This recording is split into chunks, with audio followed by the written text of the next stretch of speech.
Chosen one, I need you to listen carefully. This is an important and urgent message, and it is not for everyone. If you do not walk the divine path of God, if your heart is not aligned with His will, this message is not meant for you. You can leave now. But if you are a true follower of God, if you have been chosen, refined, and set apart, then you are here because God allowed you to be here. This message reached you at the exact right time, not early, not late. Perfect timing. There are levels in life that cannot be explained with words, only lived through.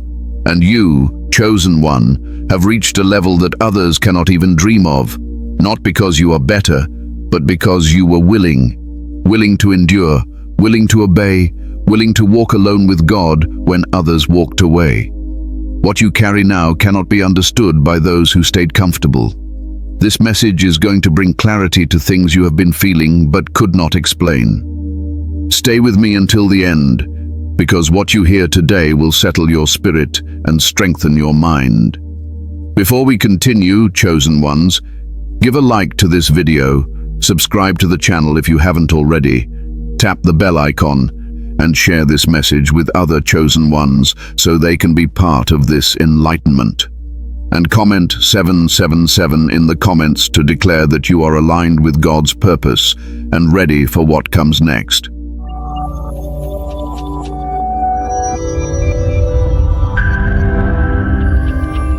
Section 2. The level you reached was not loud, but it was final.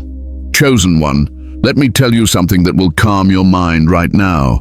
The level you reached did not come with noise. There was no applause, no announcement, no crowd standing up to recognize what God was doing in you, and that is exactly how it was supposed to happen. Real elevation is quiet. Real authority does not need permission, and real spiritual growth does not beg for validation. Most people think growth is something that can be seen immediately. They think progress must be loud, visible, and celebrated. But what God did in you happened in silence. It happened in moments when no one was watching. It happened in prayers, whispered through exhaustion. It happened in tears that never made it to the surface. While others were busy proving themselves, you were being transformed. This is why some people look at you and still think you are the same. They still speak to you from an old version of you. They still expect the same reactions, the same access, the same explanations. But what they do not understand is that something ended inside you, quietly, permanently. You outgrew certain frequencies, certain conversations, certain emotional cycles, and you did not need to announce it. You simply stopped responding to what no longer deserved you. You see, chosen one, loud growth seeks attention. Silent growth carries authority. Loud growth wants to be seen. Silent growth does not need witnesses. God did not upgrade you publicly because public upgrades invite unnecessary interference.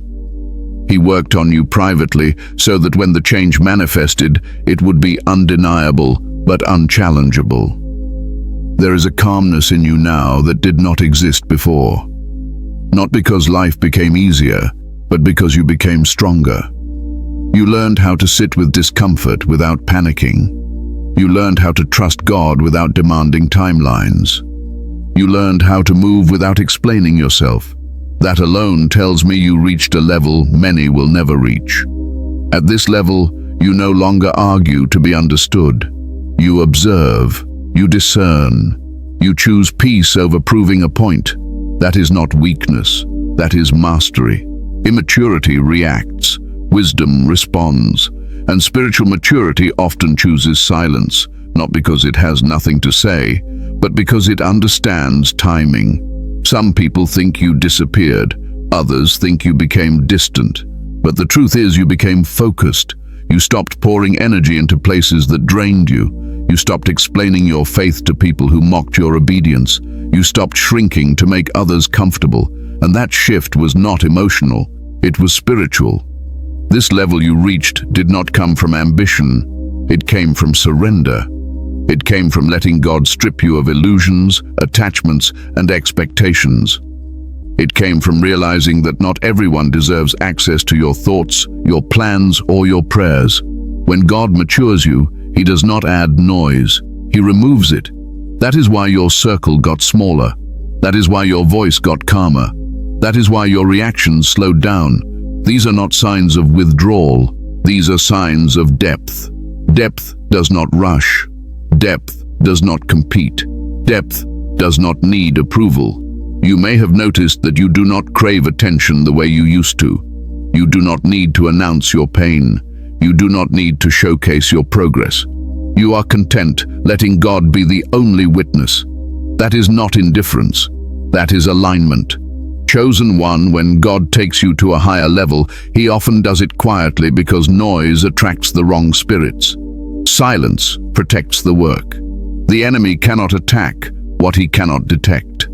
And many people around you never realized when the shift happened, because it happened internally first. This is why you feel different, but cannot fully explain why. Your spirit matured faster than your circumstances. Your mind expanded before your environment caught up. You outgrew rooms that still look the same. You are operating with a higher awareness now. You notice patterns others miss. You sense intentions before words are spoken. You read energy before actions unfold. That is not imagination. That is discernment. And discernment does not scream. It observes. At this level, you no longer chase. You attract. You no longer force. You allow. You trust God enough to let things unfold without manipulation. That alone separates you from those who are still struggling for control. Control is a sign of fear. Trust is a sign of elevation.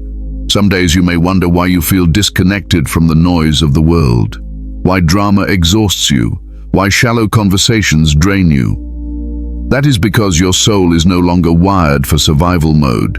You moved into purpose mode, and purpose requires stillness. This level you reached is final in one sense. You cannot go back to who you were. You cannot unknow what you now know. You cannot unfeel the peace that God planted in you. Even if life shakes you, something inside you remains grounded. That is what God was building all along. So if you ever feel unseen, remember this. God does His deepest work in the dark. Seeds grow underground before they break the surface. And when they finally rise, no one can stop them. You are not behind. You are not lost. You are not missing anything. You are simply operating at a level that does not announce itself. And that, chosen one, is why those who are still loud will never understand how far you have already gone. Section 3. Why they can't dream of your level. Chosen one, there is something you must understand. Not to inflate your ego, but to settle your soul. The reason they cannot dream of your level is not because they are less human. It is because they are living from a different source. Many people are driven by survival, approval, fear, or comfort. You are driven by calling, and calling does not operate on the same frequency. Some people dream only as far as their environment allows them. Their imagination is limited by what they have seen, what they have been taught, and what they fear losing. Their dreams revolve around safety, recognition, and control. There is nothing wrong with that, but it is not your path. God did not wire you for ordinary vision. He trained your spirit to see beyond the visible, beyond the immediate, beyond the familiar. That alone places you on a level they cannot access mentally. You see, dreaming at your level requires endurance. It requires faith that remains steady when there is no evidence. It requires obedience when logic says, stop. Most people want the reward without the refining. They want the promise without the process. But you stayed when it hurt. You listened when it was uncomfortable. You obeyed when it cost you relationships, clarity, and peace. That is why your dreams are different. They are not fantasies. They are assignments. This is why some people react strangely to you. They feel unsettled around your presence, even when you say nothing. Your peace exposes their chaos. Your discipline exposes their excuses. Your consistency highlights their inconsistency. And instead of admitting that, many choose to misunderstand you. That is easier than confronting their own stagnation. Chosen one, Never confuse their inability to comprehend you with a flaw in you. Spiritual blindness is real. There are people who cannot see past their emotions, their wounds, or their habits. Their inner world is loud, cluttered, and reactive. Yours has been trained to be still, observant, and grounded. You have learned how to pause before responding, how to pray before reacting, how to wait without panicking. That is not common. That is cultivated. To dream at your level requires the ability to sit with uncertainty without running back to comfort. Most people cannot do that. They need constant reassurance. They need signs before faith. They need results before obedience. But you learned to move with God even when the path was unclear. That is why your inner vision expanded. You stopped needing permission from people who never understood you. This is also why you experienced isolation. God often separates those he is preparing to elevate, not to punish them, but to protect the vision. Too many voices can dilute divine instruction. Too much noise can distort direction. You needed space to hear clearly. Others needed distraction to avoid facing themselves. That difference alone explains the gap. There are people who are intelligent, talented, even spiritual, yet still cannot dream the way you do. Because dreaming at your level is not about intelligence, it is about surrender. It is about letting God stretch your thinking beyond ego, beyond fear, beyond limitation. And surrender is terrifying to those who need control.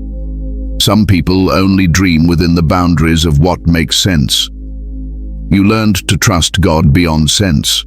You learned that obedience often precedes understanding. That is why your dreams feel heavier. They carry responsibility, they demand patience, they require character, and many people unconsciously avoid that weight. They choose small dreams because small dreams do not demand transformation. Chosen one, do not be surprised when people project their limitations onto you. They will tell you to be realistic. They will say you are doing too much. They will question your stillness, your patience, your faith. What they are really saying is that they could not survive what you survived. They could not endure what you endured, and deep down, they know it. Your level requires emotional regulation. It requires self-awareness. It requires the ability to sit with yourself without distraction. Many people are afraid of silence because silence exposes truth. You learn to sit in it, to pray in it, to grow in it. That alone disqualifies many from your level. This is why you no longer feel the need to explain your journey. You realized that explanation does not create understanding. Capacity does. And not everyone has the capacity to understand divine processes. Some people only respect outcomes. They do not respect obedience. But God respects obedience. And that is whose opinion matters. Chosen one, the gap you feel between you and others is not arrogance. It is awareness. Awareness that not everyone is meant to walk the same distance with you. Awareness that some people were part of a season, not a destiny. Awareness that God calls different people to different depths, and you were called deep. Dreaming at your level also requires healing. Unhealed people dream from wounds. They want to prove, escape, or replace something.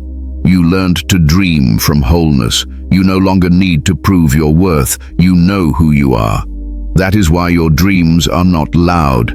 They are steady, rooted, enduring. This is why envy often comes disguised as concern. Criticism often comes masked as advice. People will question your pace, your silence, your choices, but they are reacting to what your presence awakens in them. Something they avoided, something they postponed, something they settled for. And instead of facing that, they look outward. Chosen one, you did not outgrow people because you wanted to. You outgrew them because God grew you. And growth changes vision. It changes tolerance. It changes appetite. You no longer crave shallow affirmation. You crave alignment. You crave peace. You crave purpose. That craving alone places you on a level many will never desire, let alone reach. Understand this deeply. They cannot dream of your level because dreaming like you do would require them to change. And change is uncomfortable. Change demands honesty. Change demands accountability. You accepted that cost. Many did not. So when you feel misunderstood, do not shrink. When you feel alone, do not doubt. When you feel different, do not apologize. You are not called to be relatable to everyone. You are called to be obedient to God. And obedience will always separate you from those who prefer comfort over calling. Section 4. The price you paid that no one saw. Chosen one, before anyone ever notices your calm, your clarity, or your strength. There is something they never saw. The price you paid. And I want you to hear this slowly, because this part is not about praise. This part is about truth. The kind of truth that heals what still aches inside you. You did not reach this level by accident. You paid for it in ways that cannot be explained in casual conversation. You paid with nights where sleep would not come, not because of noise around you, but because of noise within you. Thoughts circling, questions unanswered, prayers spoken softly, sometimes through clenched teeth, wondering if God was still listening. There were moments when you felt completely misunderstood, not slightly, completely. You were present, but unseen, speaking, but unheard, surrounded, yet alone. And what made it harder was that you could not fully explain what you were going through, even if someone asked, because what God was doing in you was deeper than language. It was internal surgery. You lost people along the way, not because you wanted to, but because growth creates distance. Some walked away quietly, some left loudly, some stayed physically but were gone emotionally. And each loss carved something out of you. You questioned yourself, you replayed conversations, you wondered if you were too much, too quiet, too intense, too different.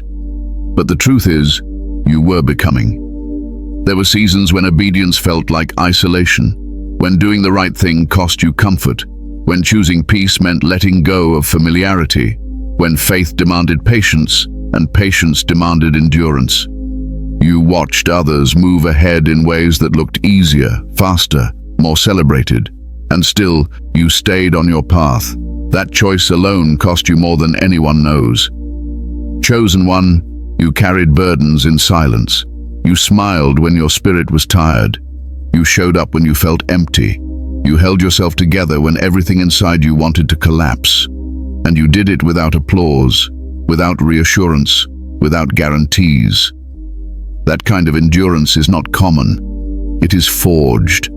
There were prayers you prayed that felt like they vanished into the air. Moments when God felt quiet, distant, almost silent. And yet, you stayed faithful. You did not walk away. You did not harden your heart. You wrestled, yes. You questioned, yes. But you stayed. That staying cost you emotionally, spiritually, mentally, but it also refined you. You had to confront parts of yourself that were uncomfortable, old wounds, hidden fears, patterns that no longer served you. God did not just remove external distractions, He addressed internal ones. And facing yourself without distractions is one of the hardest things a person can do. Many avoid it their entire lives. You did not. There were days you felt exhausted without doing anything physically demanding, because emotional labor drains differently. Carrying hope when circumstances are heavy drains differently. Holding faith when logic says quit drains differently. And yet, you carried it. You sacrificed the comfort of belonging for the clarity of truth. You sacrificed approval for alignment. You sacrificed immediate gratification for long-term peace. Those are not small sacrifices. Those are life-shaping decisions. Chosen one, there were moments when you felt like giving up, not because you lacked faith, but because you were tired of being strong, tired of being the one who understands, tired of being the one who forgives, tired of being the one who waits. And still, you did not become bitter. You did not become cruel. You softened where you could have hardened. That is spiritual strength. Some nights you cried without knowing exactly why. A release of accumulated pressure. A grief that had no clear name. A longing for rest, not sleep, but rest in your soul. And in those moments, God was closer than you realized. He was teaching you how to release without breaking. You were tested in ways that did not look dramatic from the outside. Subtle tests, quiet temptations, moments where no one would have known if you chose differently. Integrity tests, character tests, faith tests, and you passed more of them than you realize. Not perfectly, but sincerely. Chosen one, you paid a price emotionally when you chose not to react the way you used to. When you chose restraint over retaliation. When you chose silence over explanation. Those choices are not free. They cost ego. They cost comfort. They cost validation. But they built discipline. You paid a price mentally when you chose growth over distraction. When you sat with your thoughts instead of escaping them. When you allowed God to renew your mind slowly, sometimes painfully. Mental renewal is not instant. It requires unlearning before learning, letting go before receiving, and that process is exhausting. Spiritually, you paid a price when you chose obedience even when it did not make sense, when you trusted God's timing over your urgency, when you said yes without knowing how. Faith like that is not inherited, it is developed. And here is the part I want you to hear clearly. God does not charge high prices for low callings. The depth of your refining matches the height of your assignment. The weight you carried was not random, it was preparation. God was strengthening your capacity so you would not collapse under what is coming. That is why what you carry now feels heavy but stable. Why your peace is quiet but deep. Why your confidence is not loud but grounded. You earned this level through endurance, obedience, and surrender. Chosen one, do not minimize what you survived just because you survived it quietly. Do not downplay the battles you fought internally just because no one saw the wounds. God saw them, God counted them, and God honored them. The price you paid was not wasted. It transformed you. It softened you without weakening you. It strengthened you without hardening you. And now, you stand different.